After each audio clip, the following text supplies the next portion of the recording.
قرآن کریم میں اللہ رب العزت فرماتے ہیں وَلِلَّهِ عَلَى النَّاسِ حِجُّ الْبَيْتِ مَنِ اسْتَطَاعَ إِلَيْهِ سَبِيلًا،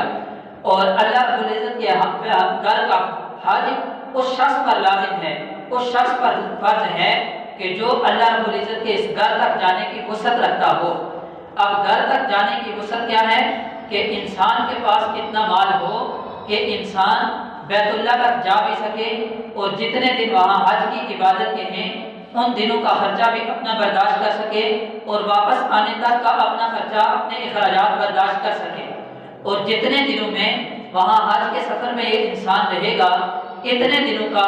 اپنے اہل و عیال کا، اپنے بال بچوں کا، اپنی اولاد اور محتاجوں کا خرچہ بھی اس کے پاس ہو تو اس انسان پر حج کرنا فرض ہو جاتا ہے۔ اور آج کل کے اعتبار سے اگر دیکھا جائے تو عمومی طور پر لوگ یہ سمجھتے ہیں کہ اس سے مراد یہ ہے کہ اگر کسی آدمی کے پاس نقد اتنی رقم ہو، اتنے پیسے موجود ہوں، بینک بیلنس اتنا موجود ہو کہ جس میں وہ تمام اخراجات کر سکے تو تب حج فرض ہے۔ لیکن اس میں سمجھنے کی بات ہے کہ اس میں وہ تمام چیزیں آتی ہیں جو انسان، جیسے اگر بینک بیلنس ہے، ذاتی پیسہ روپیہ انسان کے پاس موجود ہے تو اس اعتبار سے بھی دیکھا جائے گا کہ حج کا سفر انسان کر سکتا ہے، جانے آنے کا خرچہ کر سکتا ہے، گھر کے اخراجات برداشت کر سکتا ہے، تو اس انسان پر حج کرنا فرض ہو جائے گا۔ اور اسی کے ساتھ ساتھ اگر کسی انسان کے پاس نقدی طور پر اتنا مال نہیں ہے لیکن اس انسان کے پاس اتنا پیسہ ہے، یعنی جو اس نے کاروبار میں لگایا ہوا ہے، مثال کے طور پر کہ اس نے پلاٹ خریدا ہوا ہے، پراپرٹی کا کام کرتا ہے، تو اس کا یہ کاروبار ہے، زمین کی خرید و فروخت یہ اس کا کاروبار ہے۔ تو اب اگر اس کی ملکیت میں اتنی زمین ہے کہ جس کی یہ مالیت بنتی ہو کہ جتنی مالیت میں انسان بیت اللہ میں جا کر حج ادا کر کے واپس آ سکتا ہے تو اس آدمی پر بھی حج فرض ہو جاتا ہے۔ اب بیت اللہ تک جانے کی اور حج کی فرضیت اور حج کے اخراجات کتنے ہیں، یہ ہر سال حکومت کی طرف سے اعلان ہو جاتا ہے کہ اس سال حج کا اتنا خرچہ ہے، اس سال حج پر اتنا خرچ ہوگا۔ تو اب انسان اپنی ذات کے اعتبار سے اپنا محاسبہ کرے کہ اتنے اخراجات میرے پاس موجود ہیں، چاہے وہ نقدی کے اعتبار سے ہوں، چاہے وہ مال تجارت کے اعتبار سے ہوں، چاہے وہ انسان نے کہ زمین پلاٹ وغیرہ خریدے ہوں۔ اسی طرح اگر کوئی انسان گاڑیوں کی خرید و فروخت کی تجارت کرتا ہے تو ضرورت کے ظاہر اس کے پاس کتنی گاڑیاں ہیں، اتنی مالیت کا سامان اس کے پاس ہے کہ وہ بیت اللہ کا حج بیت اللہ تک جا سکتا ہے، حج کی عبادات اور حج کے اخراجات کو برداشت کر سکتا ہے، تو اس انسان پر حج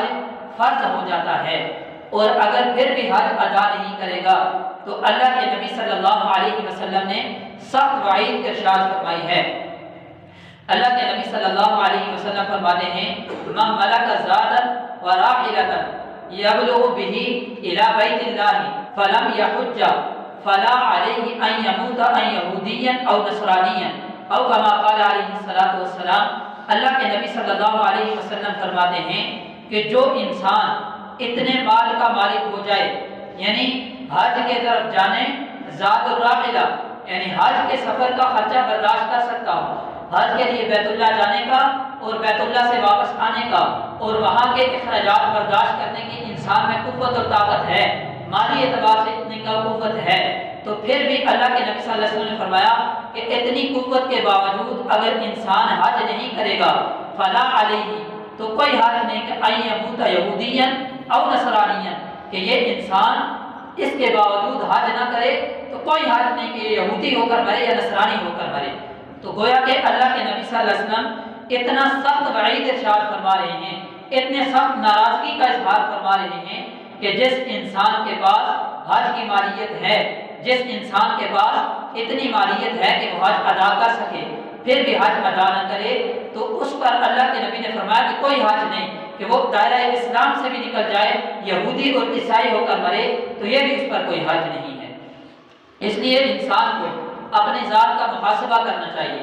آج ہم دیکھتے ہیں عمومی طور پر بسا اوقات مال تو آ جاتا ہے لیکن اس مال کے اعتبار سے ہم دیکھتے ہیں کہ ہم نے آگے اولادوں کی شادیاں بھی کرنی ہیں، بچیوں کی رخصتیں بھی کرنی ہیں، تو ان کے اعتبار سے ہمارا خرچہ ہوگا اور ہم اس پہ اگر حج پہ خرچہ کریں گے تو وہ مال ہم کہاں لائیں گے؟ جہاں اولاد کی شادی کریں گے، وہ مال کہاں سے آئے گا جو اولاد کی شادی پہ لگے گا اور دیگر رسومات پر لگے گا؟ تو اس میں ایک بات ذہن میں رکھیں کہ شریعت نے شادی کے اعتبار سے بھی انسان کو احکامات دیے ہیں۔ شادی انسان شریعت کے مطابق کرے تو انتہائی آسان اور مختصر خرچے میں انسان کی شادی ہو سکتی ہے۔ اور شریعت نے جو لازم کیا ہے وہ صرف حق مہر لازم کیا ہے کہ انسان کے پاس حق مہر ادا کرنے کی مقدار ہو